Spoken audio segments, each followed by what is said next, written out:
Welcome back to Humanhood Series with your girl, Melanie Peralta, and my co-host, Casey Riley. Today is monumental for Casey and I because up until now, we have only been just a solo duo. We haven't had any guests.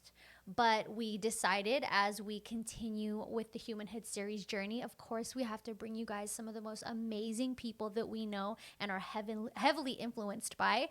So today we are bringing you our very, very first Humanhood guest, Samantha Chung. Woo! Hey! Well, listen, I love being number one because I'm an Aries. So. And you're not a number two. So. Yeah. So this is very fitting to be the first guest, and it's obviously such an honor because, you're my girl. Yeah, I love you. And Casey, I'm so happy to be here in your energy and ultimately talking about what makes us human. Yes. Because that's what this is all about. We've been talking about what the whole point is all weekend, and it's just to experience ourselves fully. Yeah. And with love, that's it. So I'm excited to do that today. Yeah, we're going to dive all the way in. As you guys know, Humanhood is all about humanizing the human experience and making personal development more personal. So we're about to get personal today. Yeah. Our goal with bringing these guests on is to allow you to see the 7 layers deep of who these humans are. If you follow them on social media, if you listen to them, on their profiles or on other podcasts and things like that, a lot of times you're going to hear more about what they do and how they do it. And here in Humanhood, we really want to dive into who they are as humans and what their current human experience is. Yeah. So before we dive into all the human shit, we do want people to just know who you are, what you're about, what are the gifts that you bring into this world, Sam? Oh, I love that question. Well, the gifts I give to this world, I think primarily consist of clear sight and authenticity. So what I offer to women who work with me is an opportunity to see themselves clearly. And so when women come to me, they are most commonly experiencing what they would label as stuck, or they are practicing and reinforcing the illusion of being behind. And all of these are just beliefs that we project onto our reality, which create the experience of being overwhelmed, anxious, not enough, unworthy. And I'm really just there to have the most beautiful conscious dialogue with them to help them see that they're experiencing themselves through the lens of self-punishment, shame, guilt, and that these are programs that we learned and ultimately to unlearn them. And it's really beautiful because the journey someone's going to go through is one of self-criticism to then self-inquiry to then self-empathy, understanding, and acceptance. And I think that's what we're all trying to achieve through any life goal, path, mission is self-acceptance, right? We want the thing so that we can accept ourselves because we have the thing, right? We want to even heal a thing so that we can love and accept ourselves through that thing. And so it's a beautiful journey of self-acceptance, and I love being that for people because that was my journey. I think that is the human journey, is the one of self-acceptance. And so that's what I get to mirror for people. And you're right, Melanie, if you go to my page, you will get to learn everything that I have integrated. You're going to hear the knowledge I've acquired, but you will not see what I had to go through to learn the knowledge. Right. Right? You're getting the fully integrated bits of me as if I was writing a novel, right? And it's not necessarily an autobiography. It's like here's what I learned and integrate this, but there is so many layers to the experience that make it embodied wisdom, not just talking parrot. The life curriculum that you were talking about. The life curriculum. People ask me in the comments, how did you learn this? And I'm like, man, life's a bitch. Dude, I tell everybody, I'm certified by life, dog. Certified by life. Certified by life coach. Exactly. The experiences have given me everything I've needed to become this person. And it's also why I'm not afraid of life because I know I'm receiving every single thing I need to be the most embodied version of myself and to be an example for anyone else who's going through that. So it's all for me. Right. Yeah. One question that's coming up for me as you shared that is, you said people online see you as this embodied version, but you've never really shared all of the trials and tribulations that got you there. Yeah. Is there a reason why you haven't shared those personal stories on Well, it's social platforms? Thank you for asking that, Casey. It was like interesting. Between different platforms, I felt different levels of safety. Yes. So on the podcast, just like you two, yeah, we just go into it. Yes. Like if you listen to the podcast, my podcast, you would hear definitely more of my personal narrative behind those practices, perceptions, beliefs, integrations. But on social media, what I'm trying to do most of the time is essentially help people see that there is a reality where you heal from this, right? Rather than showing me healing through that, which I'm sure would get relatability points, I wanted to show that actually there is life beyond self-criticism. There is life beyond self-judgment. And so that was the place I was speaking from most of the time. But now the most authentic parts of me that I want to share is how it feels to live life having integrated that. Yes. So recently, I was just telling you guys, right? I was in LA with one of my best girls, and we were just out at the club. We were with the girls and the gays. And we were just on one. We were sober, by the way, sober. We were just out having a great time, enjoying being in our own energy. And someone filmed a video of me just dancing with the guys. It was so fun, and it was so we have to show it to you later. I've seen it. Oh, okay. I saw It's it. it was iconic. so It's iconic. expressive, and I was just living. I was just alive. I was just living without shame. And then the next day, she was like, "You should post that." And I was like, "I don't know. This isn't really my brand. Like my brand is teacher, coach, speaker, writer." It's your soul's brand. Yeah, but I was like, but who is this teacher, coach, speaker, writer outside of teaching, coaching, speaking, writing, right? And it's a fully expressed woman. That's all. And so I thought, you know what? On the basis of the fact that this is what the actual product of the work I teach is, Yes. I am going to share it. Yeah. Because, and this is not to say that everyone's version of full expression is going to be dancing at the club. Like, that's not going to be everyone. For Totally. someone, your full expression is But maybe... you're a dancer. I am a dancer. So maybe your full expression is you go camping in the woods, and that's the fullest version of you, and that's beautiful. But for me, it was always going to be dancing. Yeah. And just having a good time. And also I grew up as a literal performer. Like I would dance ballet, jazz, hip hop. So that was pretty normal for me. So I decided, you know what? It's not my brand, but it is me. It's on brand. It's actually, It's on I brand. realized how on brand it was later because Yeah. guess what the comments all said? Oh my God, I wish I could be this liberated, or like, yes, like I love the fully living, like shame is dead. Like, and I was like, yeah, that is what I'm teaching. Yes. To release yourself from shame, to embody self-love and become free. That is the message. So I thought this video, maybe it is on brand. And then the crazy thing is that it went viral overnight. Yeah. Like 1 million views. And I was like, weird. The thing that I was like suppressing a little bit was the thing that actually needed to be expressed within myself and for other people. Yeah. Did you feel at any point when you post like any type of way as it started to get views and whatnot? Like, because I know for me, sometimes when I post something and I'm feeling really great about it, but it's edgy for me, Yeah. I'm like, close the phone and run away and then come I felt back. like that so many times. Yeah, so 100. explain your experience with that. You want to know what's funny? So I posted it before I got on the plane to Phoenix. You couldn't see it? I couldn't see it, and I also forgot about it. And because as soon as I landed, Rocky picked me up, you came to dinner, and we were just present. Yeah. There was no social media that night. The next day, we're at the pool, and I'm like, I'm going to see how my video did. I think it maybe got 4,000 views, because sometimes honestly, a lot of my videos flop. It is consistency. Like, some of them do great, some of them, whatever, get like 2 comments. And I told myself, if it got like 4,000 views, I'm just going to delete it because it's not part of the brand. I open my phone. It's at 420,000 views. I was like, Rocky, I think it's too late to delete it now. It's too late. So I didn't get to go through the push and pull, but I have had that experience. And you know what? I have deleted it before. Like, not that video, but there were times I thought, you know what? I'm just not ready for the I've polarity. done that. I'm not ready for the polarity in the comments. Yeah. But for this video, I was fully prepared for the polarity. I was like, it's either going to activate you in a positive way, as in like, yes, queen, go off. I got a lot of that. Or like claiming this energy for summer 2025. Yes, love to see a free woman. And then, yeah, the other polarity was like, oh, this is just an over-sexualized woman. Like, what a hoe. And I was like, okay.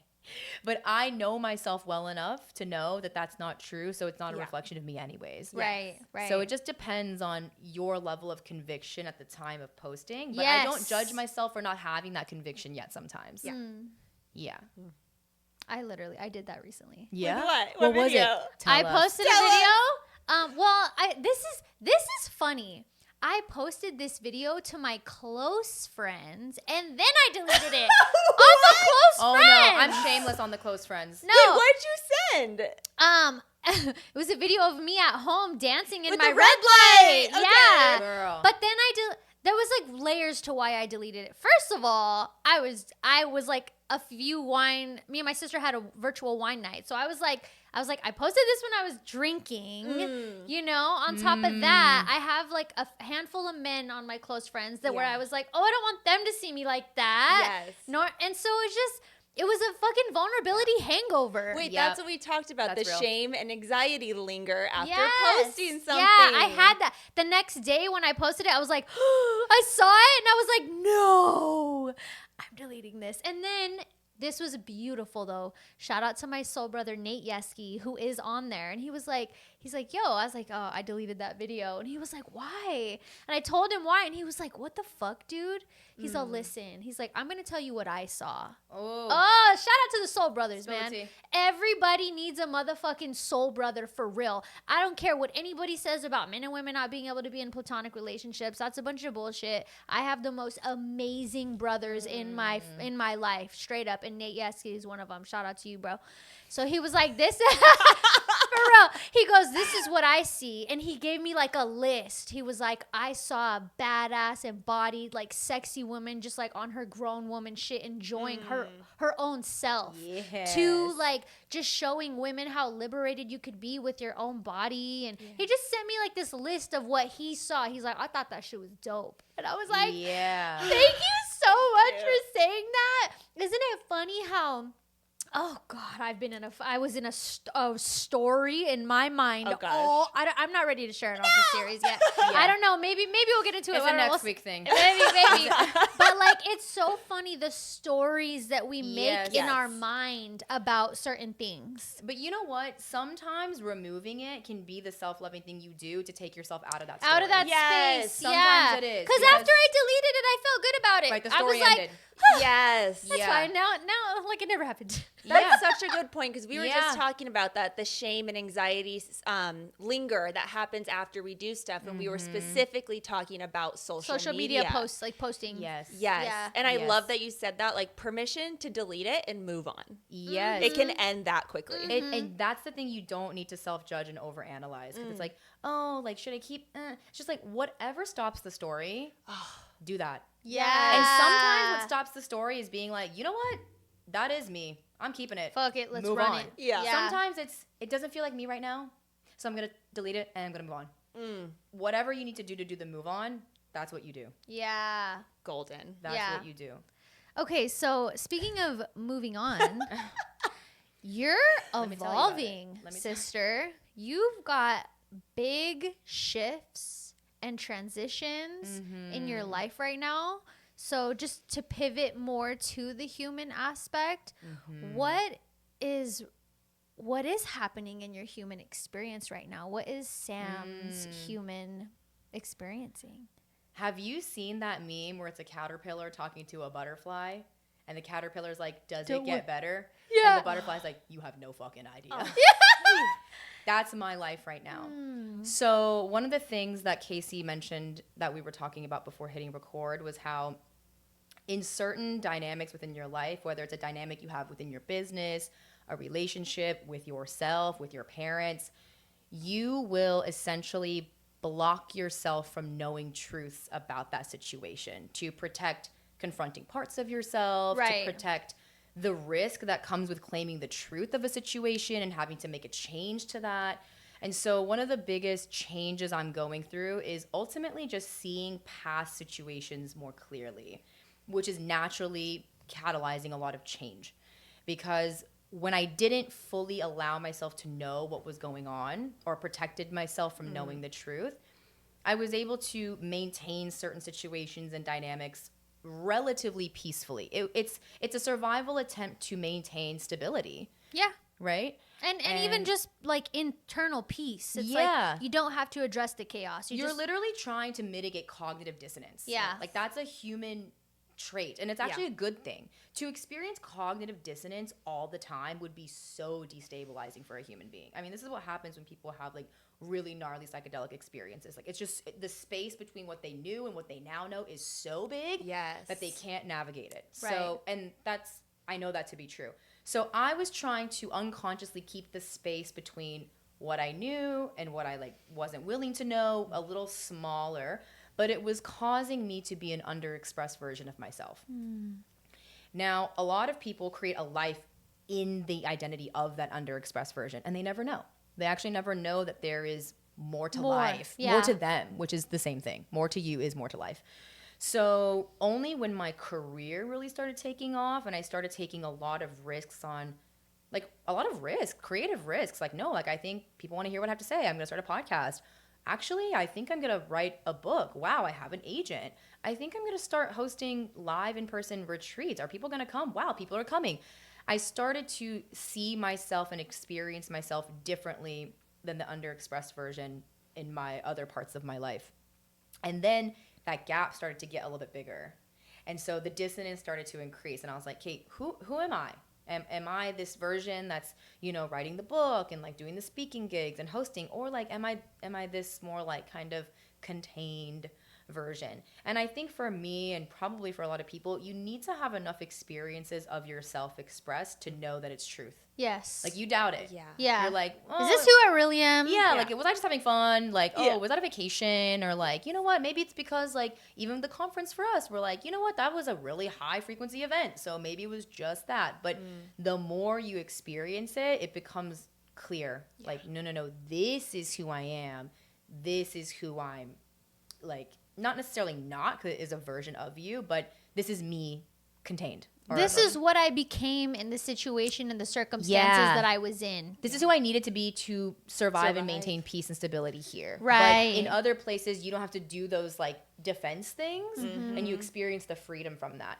So my gap between what was underexpressed and what was fully expressed became so big that I was like, wait, I actually don't think I can compromise me. And that's what actually I started to use as criteria. I'd be like, when am I my favorite self? And it doesn't mean I don't accept all the versions of me. I love me sad. I love me, and a little bit of anger and spiciness too. Like I'm okay with all of that, but my favorite self feels really free, really joyful, honest, very childlike. And I started to notice where that was happening and where it was not. And when that clarity came through, it was like blinding. I was like, I know what I have to do. And a big shift really started to spark when we met. Like that time was like when you were really in the thick of that. Yeah. And I knew that it was. And you knew that it was. Yeah. Yeah. And this is the thing about me. As soon as I know, that space between knowing and doing is gone. Yeah. And so I'm realizing for myself and for my clients and anyone else, the space between your knowing and action is just going to be relative to the clarity you have. Because when you have clarity, you can't actually keep choosing the same thing because now you know you're consciously choosing it. Yeah, and I think certainty too. Like clarity and certainty, like self-certainty. Yes. Which I think is coming through with the clarity. Yeah, but sometimes you can really know something, but you're not certain of your own capacity or capabilities for it. Even though you're very clear, you're like, I know that this is what I want to do or this is what I need to do, but can I? Am I actually capable? Right. So I think it's also like clarity, but also self-certainty. Yeah, like you perceive decreased capacity in that situation. Yeah. Yeah, and that's also normal because you've been reinforcing it through the same dynamic you've been in for a long time, right? So yeah, it was for me though, when the clarity came through really sharply, I took the action I needed to with respect to this one situation like a day later. Like that's how fast it was. The hardest part for me was non-clarity. I think people look at me now who are close to me and are really acutely aware of what I'm going through are a bit like, that was fast. And I'm like, no, it actually took like 10 years, right? And I always say ripe fruit falls quickly. Like that whole harvesting process, like tending to the soil, all of that took 10 years. But then I just picked the fruit. I was like, whoop. And people think like, that was such a fast decision. Like, did you think that through? And I'm like, yeah. Yeah. I did. Yeah. I did. Like, I was thinking it through for years. And then it just seemed really obvious what the next step was. But it didn't mean that it didn't come with a lot of upheaval. Totally. Right? The decision can be easy. That doesn't mean the process is going to be simple. Yeah. And I think that people are waiting for a time where their decision will warrant an easy process. Oh, yeah. Oh, No. gosh. You can know, for example, I'm going to start a podcast. Easy decision. Okay, process now begins. Mm-hmm. We got to get a studio. We got to get equipment. Like, what's our marketing plan? Like, what's our brand? Like, all of these things have to happen. And that process may or may not be easy depending on your relationship to process. But I think because my relationship to process is so positive, I have experienced it mostly positively. Like, I think a lot of people looking from the outside in would be like, how are you having so much fun right now? And I'm like, because I actually love the process. Yeah, and you're just being smart about the journey and making sure that you're surrounded by love and you're surrounded by friends, family. Like you're being intentional about the environments that you're placing yourself in while you're in this process, which is why you're here now. Yeah, I'm here for, like, it's a divine order. Yeah, right, this is a part of the medicine. Absolutely. 1000%. It was when I met, it was in March, and it is now. Yeah. And it will be forevermore. But yeah, I think that also too, these couple experiences I've been going through recently have been showing me the strength and power of my inner work, because so many of these things could have just knocked me off my center for months before. And I'm like, oh no, I know how to wobble and come right back. And being a practitioner of the work is not like, I never get triggered. You saw me 2 days ago have, dude, like a whole thing. Yeah, where we live. So that's another thing that is very important for people to understand. We go through exactly what everybody else goes through. No, we both had a triggered moment this weekend. Both of us together. But look at how we move through it. I know. Legitimately gracefully. I know, and but we used our supports. Like, we talked to each other. We worked the work. We worked the work. We do. We live it. We literally live it all the time. Okay, speaking of triggers, can you explain? So you mentioned when you guys met at RGC, you had that clarity of, I need to go home and make this major shift in my life, and you took action on it immediately. Can you talk about how did you know that wasn't a triggered activation, that wasn't like your adrenaline and your dopamine hitting you to activate that move versus a full-on, like, this full is my truth. Like, this is a full body yes. Can you share the difference of that feeling and knowing? I sensed a lot of relief. Yeah. It was not that I felt like I'm just excited or like I feel strong. It wasn't just like this dopamine hit. It was like, no, after this decision, it's going to feel like, yeah. And I knew that that relief wasn't going to be necessarily something I felt 100% of the time. Like, I was going to feel activations and things throughout the process, but there actually has been an underlying sense of, no, that was definitely the right decision. Even if it feels hard, it was definitely right, because it was the only decision where I didn't have to compromise me. Any other decision would have been a self-compromise. And it just felt like, I can't explain it other than my inner self quite literally felt like she was thanking me. She was like, thank you. Thank you. Like, finally. And I was like I felt like I had a heart-to-heart with me. And I was like, I'm so sorry that I didn't choose you for a really long time. Oh, God, I've been through that. I honestly, like, had a whole thing with, like, me where I was like, you've been telling me for so long, and I'm so sorry I ignored you. Oh, that was me in breathwork at retreat. Yeah. Oh, God. I'm like, I was like, girl. You've been telling me. Yeah. Like, I had, like, psychosomatic symptoms. Like, my skin was, like, all these different things were happening, and I was just like, you're bothering me. Bro, my hair was falling out, girl. Yeah, like myself was trying to communicate, like, this doesn't feel aligned. I mean, like, in a number of different ways it was trying to communicate that. And I was just like, okay, I'm busy right now, and, like, we need to keep it together. And then finally I just had this moment with me where I was like, I'm so sorry that I didn't listen to you.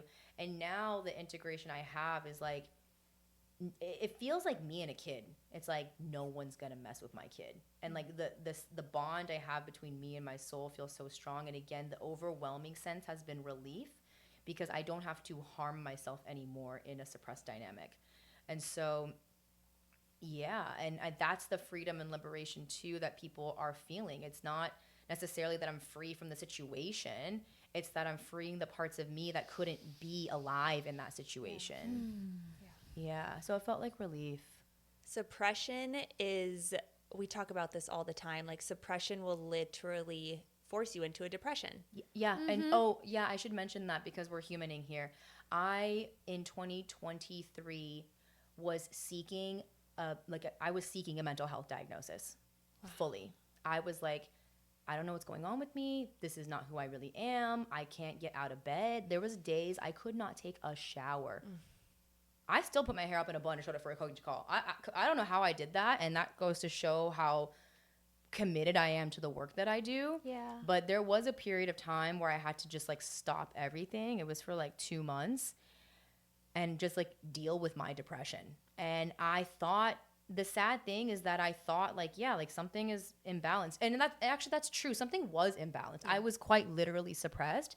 But instead of looking at the dynamics that I was involved in, I did a lot of self-blame. Yes. I did a lot of self-blame. That is so common for especially people who are in the personal development space to constantly be internalizing what's wrong with us and making excuses for other people's behavior. Oh my, that's my life story. Yes. And it is important that we look at ourselves. We always play a role in our situations, but there are other people involved in other things that enhance the experience. Yes, you're not in a vacuum. You're not living in a vacuum. No, it's not just you. But I was trying to heal in a vacuum. Yeah. It's like all these things were coming up for me, and then like I was reading the books, and then I was going to therapy, and then like I was trying to like seek medication and psychiatric help, and then I was like, wait a second. Yeah, and it was actually someone in my life who was a professional who gave me the reflection, like, I don't think this is you. And I was like, what do you mean? Of course it's me. Like, I'm here. Help me, fix me, give me everything. And she was like, no. And I'm not going to be able to recreate the perfect words, but it was just like the reflection I needed, that I think it's a little bit more holistic. It's actually not just you, and you can't heal a dynamic that wasn't self-created. It's a co-creation, right? Yeah. So yeah, in 2023, I experienced a severe depression, but the most incredible awareness and development I've created now was I'm only depressed in that dynamic. It's like being in a house with mold. It's like I have all these issues, like I can't breathe, and like get out. It's like get out of the house. Yeah. And it's like I don't know why I feel like this. I don't know why I'm developing these symptoms. And it's like it's the house. Yeah, or it's what you're eating. Yeah, but like then you're stop like, eating the food. But imagine it's not what you're eating, and like now you're trying to like eat better, and like you still can't figure it out, and now you're like, okay, I fixed my diet, I went to therapy, I did this, and I still feel like this. And it's like, because there's still mold in the house. And so essentially when I removed the metaphorical mold, I was like, wow, I feel so happy. I feel like the me I always was. And that's all the proof I ever needed. Not that I needed any, my feelings were enough for me. But that is one of the things I'm warning a lot of women about now who are in the self-development like circuit that it is, and they're practicing a lot of self-awareness. I'm like, babe, it sounds like self-blame, not self-awareness. Like that's a tricky line right there. It is, because there's like the whole taking my responsibility for things trope, which is sure, but if your self-awareness sounds like you're criticizing yourself for whatever situation you keep experiencing, that's not self-awareness. And I had to learn that. And that was a very humbling thing to learn, actually, because I feel like I'm a preacher of self-awareness. And my book could be literally called Awareness. But I was like, whoa, I wasn't even aware of the way that I was basically like parading around like a self-aware person, but it's actually just self-critical person. Those are not the same thing. Like, I wasn't aware of my self-judgment, which isn't very self-aware. Like, not being aware of the thing I'm calling self. It was just like, it was so wow. Like, I was like, I saw like a whole nother side of my own brain and self, and I was like, That's funny. Like the way the shadow conceals itself. Yeah, we talked about that before in another episode too. Is just like the conflicts? conflicts of living conscious. Yes. It's like you're so conscious that you're so aware, and then you're eating and you're like, fuck, I shouldn't be eating this because I know this will. But you're eating it and you're in shame and you're in guilt and you're like, it's like be aware of that. Like clock that. Yeah. Okay, so how do you now with this awareness, self-awareness and self-blame? Obviously, self-awareness is still important. So how do you do your self-awareness practice, and where do you teeter the line of, I'm aware, but I am going into self-blame here? Yeah, so what I've learned to discern in my body is the somatic experience of judgment. Okay. So there can be no self-awareness with self-judgment, right? If judgment is there, it's concealing the part of you that is truly loving and compassionate and curious, which is loving awareness, right? So I'm starting to know in my body when there is observation without judgment. Yeah. Like I always say that. Be the observer, not the judge. I can just feel it. I can feel when I'm like, oh, like we talked about this the other day about the shame of like eating badly or like staying out too late and like being like tired the next day and how you can feel shame for that. So I felt into both of those experiences. I wake up sometimes and I'm like, man, I shouldn't have done that. And it's not like it's okay though. Like I can feel the judgment, and that will parade around sometimes, like self-awareness, like, okay, we need to clean up our act. We need to get it together. And I'm like, no, it feels judgy and it feels shaming. And I know what that feels like. And my job then is to relate differently to shame. That will be my work for the day because that's what's there. And what does that look like? It's interesting because it doesn't really look like anything. It feels like something, right? You can't really do a shame journey, right? It's delicately being with the experience of feeling so bad about yourself and being okay with it. Because shame doesn't want you to be okay with anything. Shame says it's not okay. It's not okay. Actually, I'm not okay. And you're like, and that's okay. It's okay to not be okay. Yeah, it's that. And so it doesn't look like anything because it's not, you don't have to always fix it. Right, sometimes you just have to be with it. Shame wants you to activate it and go to the gym now. And do a detox. That was the old me. Like I'd wake up the next morning and be like, okay, gym and 7-day juice cleanse. Yes. And it's like, no, that was a shame response. That was a shame response. And that doesn't mean that going to the gym can't be a loving response. It can. And you know the difference now. We talked about this. Your relationship to your body is not like, I need to get this ass like grown and like I need to lose weight. It's I just want to move well. Yeah. I just want to feel good. But my responses to shame were like, gotta fix it, I was like running 3 half marathons a year. Like I was doing a lot of shame-based self-improvement behavior and thought I was super self-aware. I was like, look at me. I'm fixing all my problems. But of course, shameless living is not to have the desire to fix, which is actually what helps you fix it, ironically. That's what the book's about. Ooh. But again, shame doesn't look like doing anything. If anything, when you feel compelled to do something about it, that's how you know you're in shame. So for me now, the practice is relating differently to shame, being so okay with how not okay with me I feel. It's like, I'm not okay, I don't feel okay. And it's like, okay, you don't feel okay. That was me this morning. I know. And did you notice I was the loving awareness for you? I was like, and that's okay. But there was still an okayness with your not okayness. Like you didn't actually spiral that hard. I know. What happened? Okay, we're just gonna get vulnerable here. Yeah, I'm like, excuse me? Okay, so honestly, fucking nothing happened. That's the thing. Fucking nothing happened. Fucking nothing happened, but it all still happened. Long story short, I didn't hear from my boo for a very long time. That is very out of the ordinary. Like for an extended period of time, I had text him, didn't hear anything back, no good night, no call, no nothing. Dude, we were dissecting the shit out of it. Well, it's because there was other elements at play that didn't put me in certainty that's like, oh, it's probably fine. There was other things lingering from the weekend that had planted ideas in my mind of, oh, well, maybe it's this or maybe it's this, you know? And then so finally, last night we're like, so good. Last night we're like, what is going on? Like, why? I was like, he better be in the hospital. Like, I'm like, what? Why haven't I heard the phone from has him? been stolen. Like, I'm like, what? Horrible. What's going on? I'm like, this is so out of the ordinary. Yes. I'm like, what's up? You know? And I'm like, I'm like, sometimes he just falls asleep, or like he'll message For 3 me. days. He'll message me in the morning. It was only a day. It was like half a day. Okay. But still, it was because all the other things, So anyway, then I'm like, normally if he falls asleep early, I wake up and I have a message from him, and he's like, my bad, I fell asleep early. Like, what's up? And woke up. Nothing. And I'm like, what is going on? I'm like, I know he's awake right now. Like, then hours later, finally, randomly, then he calls me. He's all, hey, what's up, babe? I'm all, what? Yo, I'm mad over here. I was like, what do you mean, what's up? What are you doing? I'm like, because it was, then my mind's like, it's Memorial Day weekend. Like, what if he went out? Yeah. I'm like, is he okay? I was like tripping, bitch. And he's like, yeah.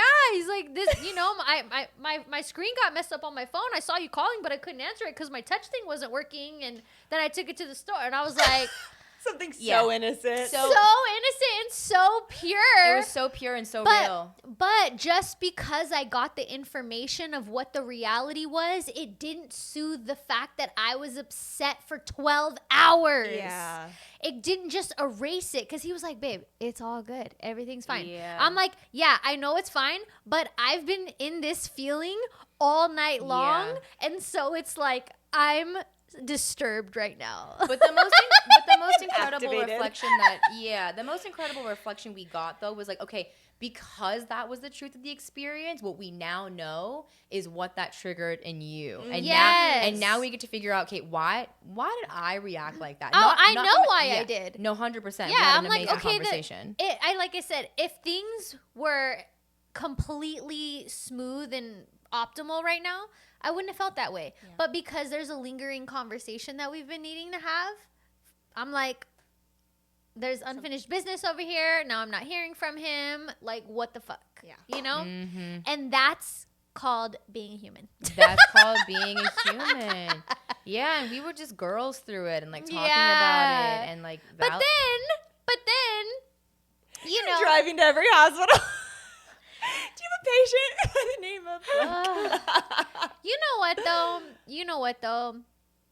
Thank you for being just such a sister in the simple daily moments, because I was telling her, I was like, I'm so glad you're here. First of all, that's never happened between him and I, ever. So it was a first for me. And I was like, what the fuck? But she was there, and I was telling her, I'm so glad you're here right now while this is happening, because I would be by myself. Off the rails. No, another divine order. I know. But it was funny because she was like, girl, if I was you, I'd be feeling the same exact way. Like, 100. I'd be like, what the fuck, too? I'm like, okay, I'm not tripping, right? So, like, I'm not just, like, being a crazy bitch over here. I'm like, this is rare behavior. Yeah. It's throwing me off. I don't know what to think about it. I just need some, like, hey, this is what's going on. And I'm like, okay, cool. Yeah, and you didn't shame yourself for your experience at all. And that's what most women do, though. They, like, feel some type of way, and then they're like, oh, like, why do I even care? And they like shame and judge themselves for caring, and then you deal with a lot of ickiness that was never about that. It's just a you and you thing. Yeah. But you didn't do that. You were like, no, this just feels off. I'm like, yeah, this just doesn't feel good right now. Not knowing, not having like any type of clarity, like this uncertainty right now is very uncomfortable. That's what I said. I'm very uncomfortable right now. And I said, yeah, that's an uncomfortable moment. And then we talked about changing your relationship to discomfort and like just being with that. Like, this is uncomfy. Because we don't know right now. That's what you said. I was like, we don't know. I'm like, we don't know. Yeah. We're going to have to go to sleep without knowing. Without knowing. Yeah. Glad I know now. Glad that's over. And he's got a brand new phone. Yes. No, he still didn't get a new phone. He went and took that one back, and they somewhat fixed it. But he's like, he's still paying off that one, so he didn't want to get. I don't know if I know. Anyway, we're not gonna go into all that. But segueing into the conversation of just sisterhood, because we were talking about this. We need to have a sleepover. I know.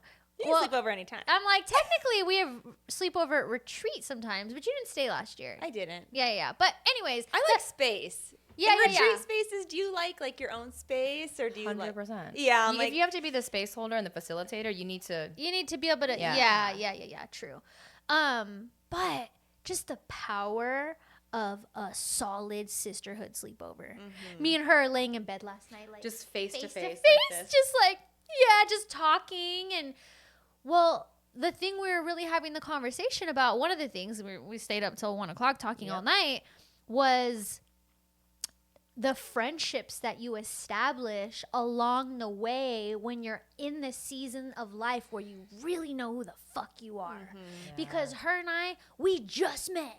We barely actually know each other in like the world, but our souls have been sisters for eons. And it's like, I felt that immediately. Like your background, like what year you were born, that was so irrelevant. Like it's actually fun filling it in now. Like I got to meet your dad now. Like that's such a beautiful detail I get to fill in, but like none of it changes your soul.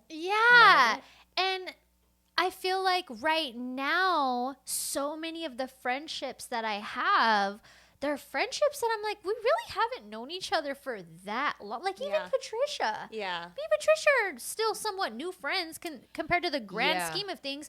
But we're just in this space of life where it's like, I know exactly who I am and what I vibe with and what I don't vibe with and what's right for it in my spirit. So when I find that frequency, when I meet that girl, as soon as I saw her, I was like, I already stalked your Instagram. We go together.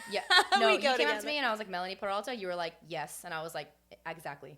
But you know what? Something is coming through right now that I want to chat about, because I think that we shame ourselves for not maintaining really long historical friendships because of the value of loyalty, right? But the thing that I've integrated is loyalty to my soul. Right. That is what I'm being loyal to. And if that includes our friendship, come with me. Like, I'm going to keep growing. I'm going to keep moving in the direction of my soul.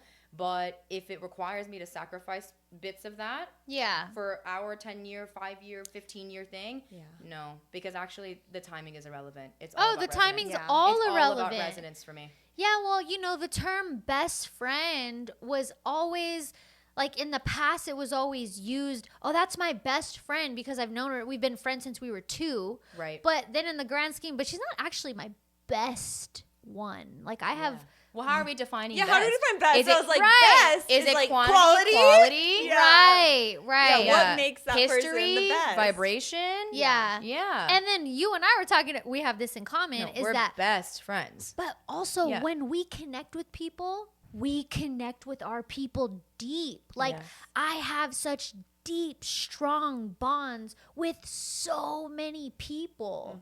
And not everybody's like that. Some people, they connect deeply with a few, but I'm like I have special, unique, signature soul sisterships with specific people out there. And it's like, that is a unique thing to be able to maintain those types of connections, and sometimes like try not to offend anybody about it. You know what I mean? Well, because everyone has different criteria for best friend and all this stuff. Yeah. And so when you're like, hey, my best friend's in town, they're like, didn't you just like meet her in March?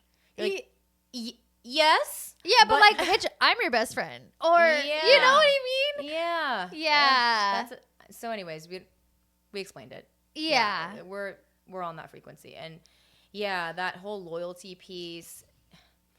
And I think you can still be loyal to someone without necessarily giving them all of your energy. Like that, you know what I mean? It's totally. One thing that my mentor always told me, he was like, when it comes to relationships, you don't always have to cut everybody off. You just have to know where to put people. Yeah. You just got to know where to put them. You just got to know where they belong and where they don't belong. Yes. And like, you guys still get to coexist in the capacity that feels right for you. It doesn't always have to be like, you're out of my life because you still eat McDonald's. Yeah. The thing that I found with friendships is, who can I be fully honest with? Yes. And it's not even authentically myself. It's like, who can I be honest with? Like my girlfriends, Jacqueline and Lauren, we have this thing where we're at capacity, and like they want to hang out. I'm like, I'm at capacity. I can't commit. I have never been able to say that to somebody. Other people. And with no excuse, no nothing, I'm at capacity. I can't do this today. Or I can't let you know until the day of. Right. Full honesty. Because they don't make it about themselves. Yes. On how you're feeling. And to me, that is so freeing to feel that safe just to be honest, because so many of us make excuses about everything. I'm like, I don't want to make excuses anymore with the people close to me. Right. You know, and so who can I be fully honest with? Yes, myself, but just be like, just be around. Totally. And when you don't feel like you can be fully honest, we also chatted about this. It's like these invisible barriers. Yes. Distance is not time or miles. It's things left unsaid. Things Yeah. left unsaid. As soon as you close the gap, they're like, yeah, I can't come. Then you feel close again. But if you're like, I can't come because I have this, you just put a wall. You feel it. Yeah. You feel the dishonesty. Yeah. And it's like, why can't I be honest with you? Because our friendship was never set up in a place of honesty. It was set up in a place of people pleasing. And maybe it has nothing to do with you. It was me people pleasing. Right. Here we go again. Self-blaming. It's a me thing.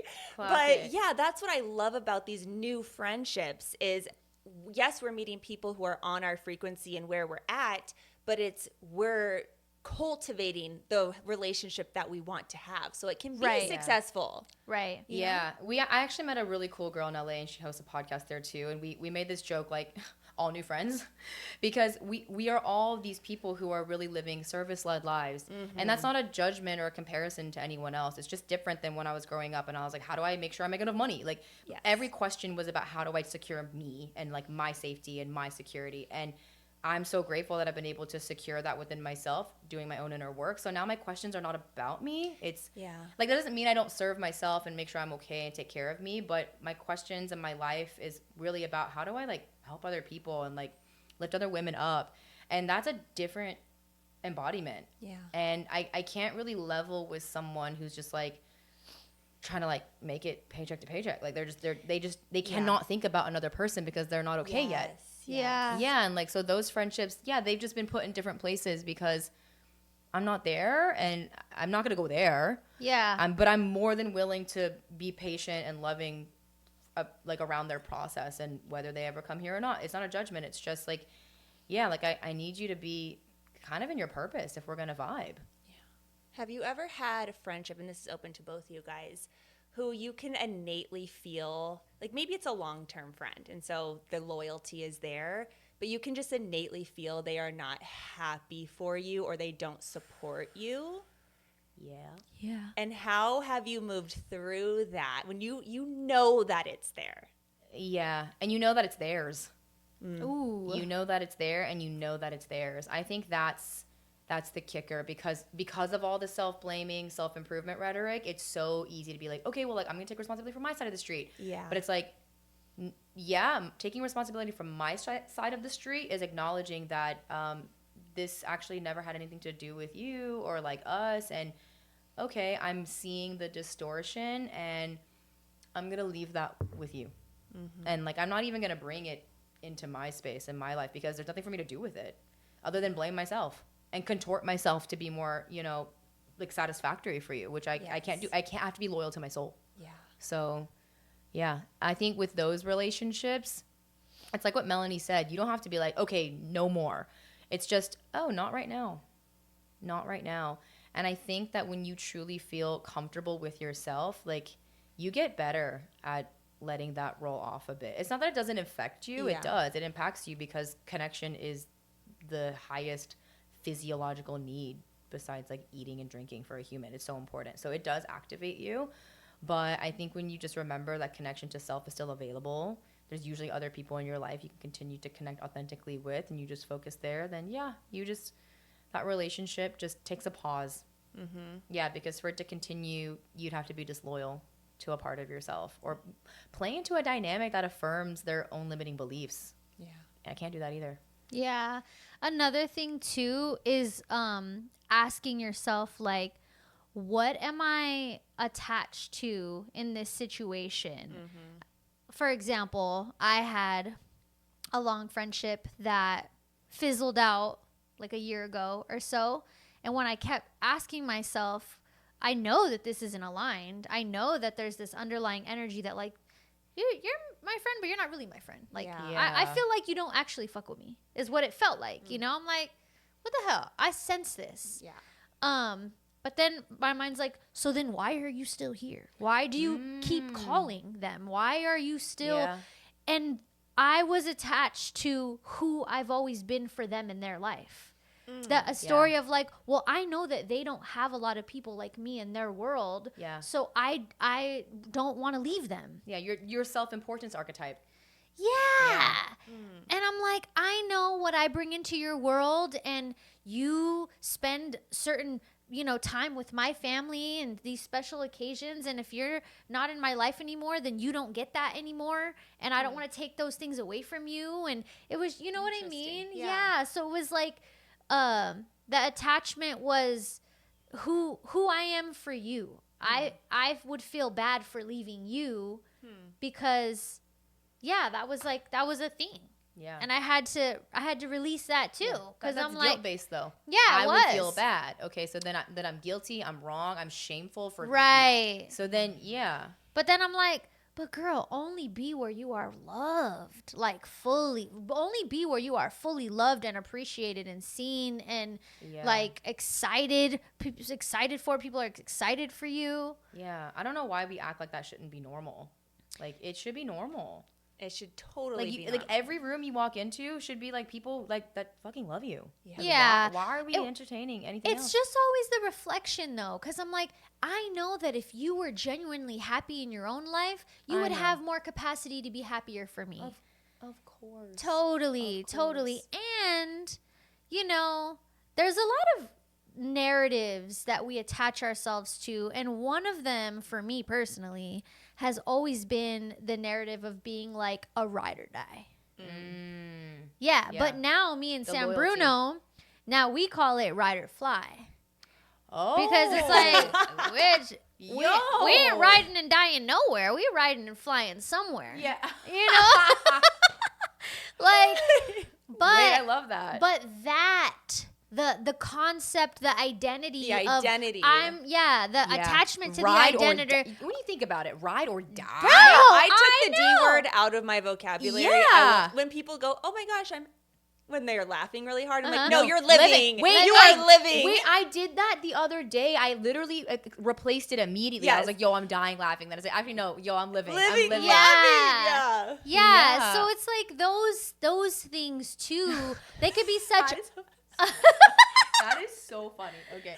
Yeah, those unconscious anchors. Yes. Yeah. Those are tricky. It's the identity. We talked about this where the strongest force as a human is to stay aligned with your identity. So if you are known as the ride or fly chick, that's a law of identity. And everyone sees you as that, you are going to subconsciously affirm that because I'm this person. Yes. And so it's just a natural human thing. Yeah. But it's the awareness. Yeah. Without the blame. Like you can just see, you're like, man, ride or die. That's like a colloquialism of our generation, and it has been there for so long. Like, okay, that makes sense that I absorbed that. It's just like not who I want to continue affirming though. Ride or fly, that's way more aligned. Yeah. One of my identity things, I don't say it's as much now as it used to be, but was in the workplace being the easy employee. Are you an eldest daughter? Dude, what? Are you an eldest daughter? No. Oh. No, I'm the youngest. And everything, you're so great. You never take time off from work. You work so hard. And so I wanted to keep affirming that, being the easy employee, the good employee. So I would pride myself in never taking days off and always being the best at everything I did. And I was subconsciously affirming that. And now I'm like, I don't want to affirm that identity anymore. Like I want to be me, my genuine, authentic self as a person. Yeah. Not like this identity just because I'll get loved and accepted for being the easy one. Women get put into those boxes and corners a lot. That's a huge one. I actually never absorbed that too much because I was like the do whatever the fuck I want kid. I love that. And that's an identity too. I do whatever the fuck I want. Yeah, it is. But it's an identity that serves. And we joked about this earlier when you were getting dressed. You were like, I'm gonna wear whatever the fuck I want. Yeah, because she was like, what are you gonna wear today? I was like, whatever the fuck I want. Yeah. I was like, exactly. But I grew up like that. And my parents were kind of like, oh, you just do whatever you want, don't you? So in a weird way, it was a positive reinforcement because, I do. I literally do. But there are so many women I've worked with who, they don't even know that they're trying to maintain the easiness or like you're so good or like you never complain. It's just like, okay, yeah, I never complain. Right. And so you never want to complain. And so because you don't want to break the script. Yes, break the script. But it's like, I want to complain about this. I'm bothered. Yeah. Yes. Yeah, that's huge. Mm-hmm. But to wrap the conversation up, I would just love to hear what you are super excited about next in your life now that you're in these big transitions. Like, what are you lit the fuck up about? Girl, I mean, you already kind of know. Without sharing too much, because I'm just mid transition. This is my last stop here, seeing you and doing this podcast before I head out. But I'm making a very big move. Like, I'm physically moving, and what's so crazy is that it's a place I've always wanted to move to. And even I forgot, but it was always in my subconscious. I told my assistant, who's been working with me for 3 years, the other day that we're going to have to make some adjustments. I'm making this move. And she was like, oh my God, you're finally doing it. And I said, wait, did I talk to you about this before? Like, what do you mean? And she said, no, when you first hired me, you actually said you wanted to move there. And now you're really doing it. And I was like, no, I'm so being me. Like, I'm so excited to be fully me, because me said that then, and then I forgot about it, suppressed it, whatever, buried it underneath. And now I'm just doing what I originally said I wanted to do, which is so cool. And it was a really beautiful reflection from her. So I'm excited for the next chapter. I'm excited to see who I continue becoming. I'm excited to continue channeling truth. And I finished the first draft of my book. So I'm ready to watch that evolve through the editing process. And I'm learning so much. I'm learning so much about myself. And that's been a whole shedding thing too, because who I was when I started writing it versus who I am now is a little bit different. Yeah. So like, I hear that a lot. Yeah. Just witnessing those two versions on the screen and in life is so strange. But I'm excited for that. And yeah, I'm lit up by the journey of falling in love with me. Girl, I am so grateful that we're in each other's existence now. Thank God. Dude, I'm so happy to know you, Sam. Me too. Truly. And I'm so excited for you. I'm really, really grateful that I got to be a part of one of your last stops before your big adventure. And I'm so happy I got to be a part of one of your first guest series. Yes! Like, how aligned. Thank you so much. I know. And I love you. Yeah. And we had some epic times. Girl, listen. She was a movie. Listen. She was a movie. We were a movie. We were the movie. We were the movie. Listen, one small little tidbit of the night. Here we go. But after we leave the party place we were at, the club, what time? I don't even know what you call it. After we left the place that we were at, we're like, I'm starving. Let's go get let's go get tacos. So we went to Taco Boys downtown. I thought you were gonna say Taco Bell. I was like, no, Melanie. no, girl, I haven't. No. You know what you said to me though? You said it's Taco Bell but authentic. Authentic Taco Boys. Real tacos. So we went to Taco Boys. We get there and they just closed. Like, the doors were open, so we walked in, but they were like cleaning the kitchen and all the chairs were up and they're like, we're closed. And we're like, what? No. We're like all pretty and hot. We're like, let's use our femininity to get these tacos. Maybe they'll make us a last batch or something. So we're like, please, would you just make us one more? Then the music's playing in the thing. And then Sam starts dancing. Rocky starts dancing, starts putting on this whole performance. They're like trying to dance for the cooks. Rocky's a dancer too, isn't she? No, but in her heart. No, but yes. Yeah. No, but yes. So long story short, the girls start putting on this fucking performance. Performing for tacos. And it's like 2 a.m, 2 something in the morning. And the guys in the kitchen are like they're just holding their little mops. They're like, so over it. No, they're like, these bitches better get the fuck out. So annoying. Like, completely unperturbed. You Like, think they're like loving it? They're like, bitch, get out. if you think I'm gonna make another taco right now, Oh, but the way So unimpressed. no, way- so unimpressed. the conviction that these moves are gonna get us these Tacos. tacos. I thought for sure For they were gonna. sure. And For then they were sure. like, Things we think. No. Oh my We're all- gosh. all right, have a good night. But you got the tacos. We went somewhere else to get tacos. They didn't make them? No. Oh, which by the way, that was a rejection, which was a Redirection because we ended up going to the gay bar So and fun. that had a taco shop in it. We wouldn't even have known about that. We ended up being with a lovely gay man. His name is Mario. He's amazing. Love him. Shout out to Mario. And he was like, why don't we go to Sazerac? And I'm like, okay. He's like, yeah, they have a taco truck in there. And I was like, say less. Let's go. So then it just continued the adventure. We ended up at the gay bar, and then I needed that food, girl. You needed that quesadilla. Oh, I needed it so bad. So, yeah, it was a movie, time of our lives, and unforgettable. We'll have to share some more details that we won't say on camera. Sorry, guys. But I just, you know what? I wish people knew how much fun I was actually having. Like, I couldn't even create a documentary about my life that actually captures. Absolutely iconic. Like that night, it was like the movie Hangover. Oh, gosh. No, literally. But like 3 spiritual Who Morleys. missed a tooth? Who got a tooth knocked out? The only thing, nobody lost any tooth. Some Nobody weave lost any was lost. A Yeah. weave was lost. A wig? Weave was down. Weave was down. Okay. I need to know who wore the wig after this. We will. Sam, thank you so much for you, making this babe. a pit stop on your weekend full of play and adventure. Yeah. This was truly such a joy to have you here with us. Yeah. Yeah. Thank you, ladies. Love you so much. Love you so much. Thank you guys for listening. Sam, how can people follow you? How can they find you? Yeah, you can just drop in on TikTok and Instagram at simplifying.sam, and you can listen to my podcast anywhere you find them, called Spiraling Higher. Beautiful. All right, you guys. Until next time.